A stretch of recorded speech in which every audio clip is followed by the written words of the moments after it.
Ustedes oyeron hablar de Antelsat, es el primer satélite creado en Uruguay con el esfuerzo de Antel y la Facultad de Ingeniería. El proyecto favorece el desarrollo de la investigación científica, impulsa el conocimiento y la industria nacional. Antelsat es de Antel, avanzamos juntos. Si nos están mirando en Antel, es el brindis de fin de año, Román. Sí, empezaba difícil ahora. Que lo estén mirando. No, pero digo que aguanten un poco, que quede algo después de las 9, ¿no? Ya que estamos a 3 cuadras, le contamos a la gente que no vive en Montevideo que estamos a 3 cuadras de la torre de las telecomunicaciones, o sea que hacia ahí iremos. Voy a recibir con mucho gusto a los invitados de esta noche, el profesor doctor Leonel Brioso, subsecretario del Ministerio de Salud Pública. Gracias por estar acá. Un placer. Y especialmente gracias por compartir con alguien como Liliana Brasinca. Gracias, Lilian, por estar acá. No, la mesa, porque yo tengo años en esto, ¿no?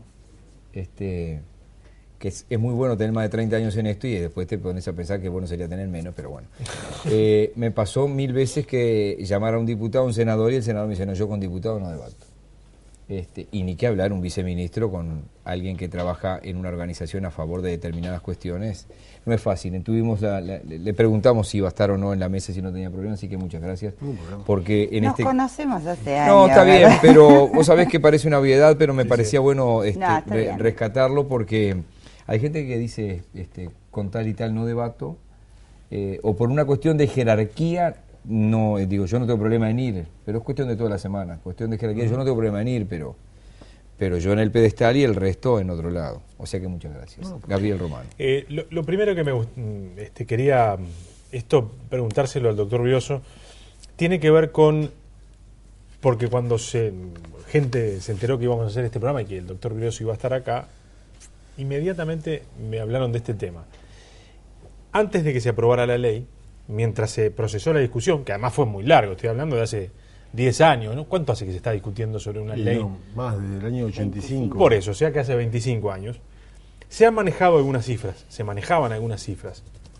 Desde 20.000 a 50.000 abortos por año se decían, y por allí el abanico era bien amplio. Hoy nos encontramos con esta realidad, que obvio no se puede comparar con aquella, entre otras cosas porque ahora hay una ley, y eso cambia definitivamente la realidad objetiva. Pero, ¿qué podemos decir de lo que pasaba antes? Efectivamente esas cifras estaban consolidadas, había una base, un anclaje en la realidad que pudiera permitir que se hablara de esas cifras, o eran los estándares internacionales que se manejaban en torno a este asunto. Cuando el aborto clandestino, nunca se puede saber exactamente cuál es el número de abortos. Eso es lo primero que se producen, claramente. Acá hay 3 etapas, no hay 2 etapas desde nuestro punto de vista, no es ahora a partir de la ley y antes de la ley. Porque antes de la ley de despenalización del aborto, durante los últimos 8 años, lo que se implementó en Uruguay fue un modelo de reducción de riesgo y daño en el tema del aborto, denominado Iniciativas Sanitarias contra el Aborto Provocado en Condiciones de Riesgo, y eso nosotros creemos impactó fuertemente en todos los aspectos que tienen que ver con el aborto, no solamente en la mortalidad, sino también en el descenso. Antes de eso había un estudio del año 2003 de un médico, o del sindicato médico. No, Rafael Sansiviero, que fue diputado, fue uno de los que presentó un proyecto de ley, que era un estudio basado en encuestas que se hacían en las clínicas clandestinas, y extrapolando los datos se llegaba a la conclusión que eran 33.000 abortos por año. Ese número... Esa bandera se levantó como una de las necesidades de hacer la ley. Sí, bueno, la necesidad... Digo de no minimizarlo hoy, yo me cansé de decir que el principal argumento era, fíjense que hay entre 30 y 50.000 abortos por año. En realidad nadie puede decir si realmente sí no habían. Yo lo que les digo es que luego de esas cifras se comenzó a implementar un programa original y único en Uruguay, que no hay experiencia nacional como este porque lo creamos nosotros, y nosotros creemos que eso impactó fuertemente en la disminución del número, y el hecho de que hoy estemos ubicados probablemente en los países con menor tasa de aborto, cada 1000 mujeres entre 14 y 44 años, que es lo que se compara eso en todo el mundo, probablemente se deba al trabajo desde el ámbito sanitario con este programa, a que nosotros sabemos que las mujeres uruguayas recurren al aborto como último recurso, ¿verdad?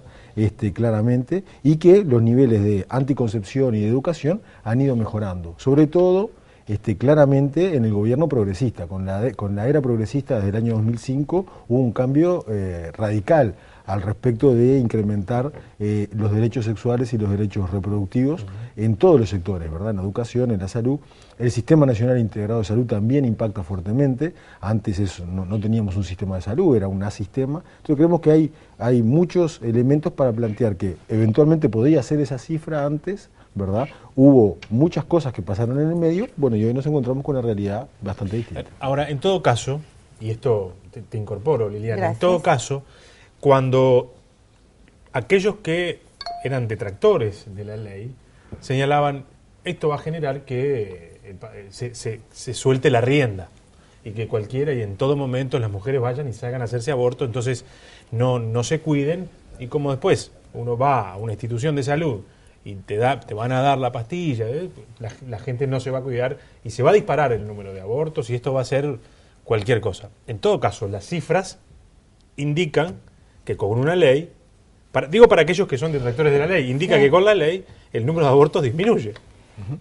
Yo tengo matices con el planteo del doctor Brioso, en el sentido de que todavía no podemos garantizar que haya reducido la situación de embarazo no deseado, porque después la práctica de aborto podemos medirla en distintos lugares y obviamente hoy con datos oficiales podés tener mayor fidelidad de lo que sucede Más cerca, por en lo el menos. sistema, ¿sí?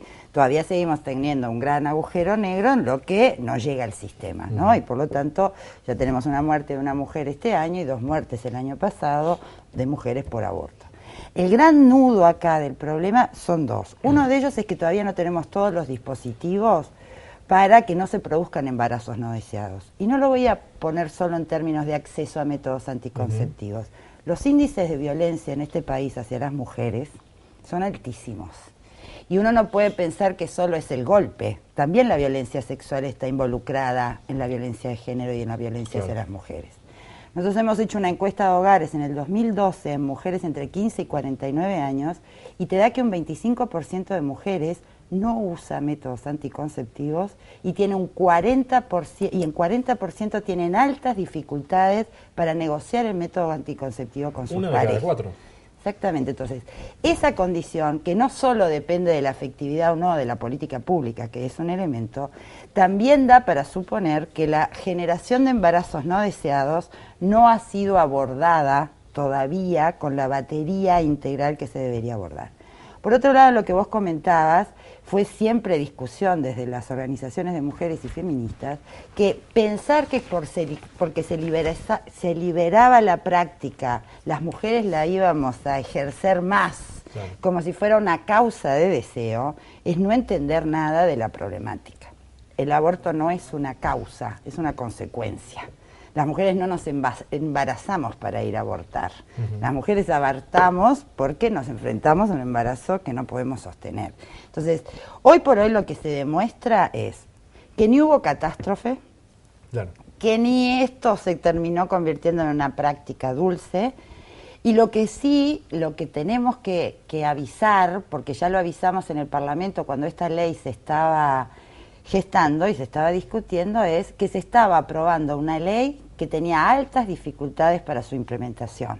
Y si bien hubo la voluntad política del Ministerio de Salud Pública de implementarla rápidamente, tenemos problemas en el sistema para poder responder como correspondería, digamos. Doctor Brioso, sin una pregunta concreta, sino simplemente... Claro, ¿hay problemas en el sistema para la implementación de la ley? Pero más bien que hay problemas, es una ley extremadamente compleja, fruto de una negociación política ardua, una ley que tuvimos que reglamentar en 25 días, y es una ley revolucionaria que cambia la práctica que tenía esta situación en el sistema de salud desde hace 80 años, porque estuvo despenalizado unos 4 años en la década del 30.